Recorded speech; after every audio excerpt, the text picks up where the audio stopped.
Good morning everyone. आज हम पढ़ेंगे संज्ञा के बारे में। बच्चों, दुनिया में ऐसा कुछ भी नहीं है जिसका कोई नाम ना हो। सभी का कुछ न कुछ नाम अवश्य होता है। आप अपने आसपास जो कुछ देखते हैं अथवा महसूस करते हैं उन्हें आप किसी न किसी नाम से अवश्य पहचानते हैं। जैसे आपका घर, पेड़ पौधे, पशु पक्षी। जैसे आप इन चित्रों को देखकर समझ सकते हैं। पहला चित्र भगत सिंह, दूसरा चित्र नरेंद्र मोदी, तीसरा चित्र लता मंगेशकर। किसी व्यक्ति, वस्तु, स्थान या भाव के नाम को संज्ञा कहते हैं। अब हम वस्तु, स्थान या भाव के नामों को समझकर जानेंगे। जैसे कार, पुस्तक, पलंग, ये तीनों नाम वस्तुओं के हैं। ऐसे बहुत सारे नाम होते हैं, जैसे आपके खिलौने, आपका स्कूल बैग, आपके जूते जैसे शूज़ है, सॉक्स है, टेबल है। ये सारी चीज़ें वस्तुओं में आती है, इसे हम संज्ञा कहेंगे। अब हम कुछ स्थान के नामों के बारे में पढ़कर समझेंगे। जैसे ताजमहल, हवा महल, लाल किला, ये सारे पर्यटन स्थल है, इसलिए इनको हम स्थान के नाम से जानेंगे।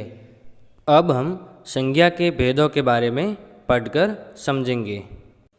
संज्ञा के 3 भेद होते हैं: व्यक्तिवाचक संज्ञा, जातिवाचक संज्ञा एवं भाववाचक संज्ञा। पहले हम व्यक्तिवाचक संज्ञा के बारे में पढ़ेंगे।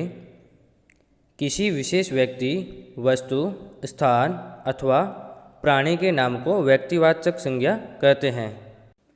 जैसे Virat Kohli. India Gate. India Gate एक विशेष प्रकार का स्थान है, यह एक पर्यटन स्थल है। इसी प्रकार ऋग्वेद। ऋग्वेद भी एक विशेष प्रकार की वस्तु है, इसलिए ये व्यक्तिवाचक संज्ञा में आते हैं। अब हम जातिवाचक संज्ञा के बारे में पढ़ेंगे। जातिवाचक संज्ञा किसी व्यक्ति, वस्तु अथवा प्राणी की संपूर्ण जाति का बोध कराने वाले शब्दों को जातिवाचक संज्ञा कहते हैं। जैसे पक्षी। पक्षियों की बहुत सारी प्रजातियां होती है, जैसे मोर, कबूतर, तोता। इसी प्रकार गाय। गाय की भी उपजातियां होती है, जैसे राठी गाय, नागौरी गाय। शहर। शहर भी जातिवाचक संज्ञा में आता है। अब हम भाववाचक संज्ञा के बारे में पढ़ेंगे। भाववाचक संज्ञा किसी व्यक्ति, वस्तु, स्थान के गुण, दोष अथवा अवस्था आदि का बोध कराने वाले शब्दों को भाववाचक संज्ञा कहते हैं। जैसे सुगंध, खुशी, मित्रता। ये सभी भाववाचक संज्ञा में आते हैं, क्योंकि ये सभी किसी व्यक्ति, वस्तु के गुण व दोष के बारे में बता रहे हैं, इसलिए ये सभी भाववाचक संज्ञा में आएंगे। अब हम कुछ अभ्यास प्रश्नों के बारे में समझेंगे।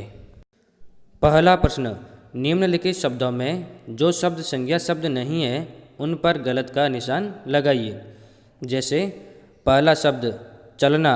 चलना शब्द पर मैंने गलत का निशान लगाया है, क्योंकि यह संज्ञा शब्द नहीं है। इसी प्रकार यह प्रश्न आपको करना है। दूसरा प्रश्न, निर्देशानुसार संज्ञा शब्द लिखिए।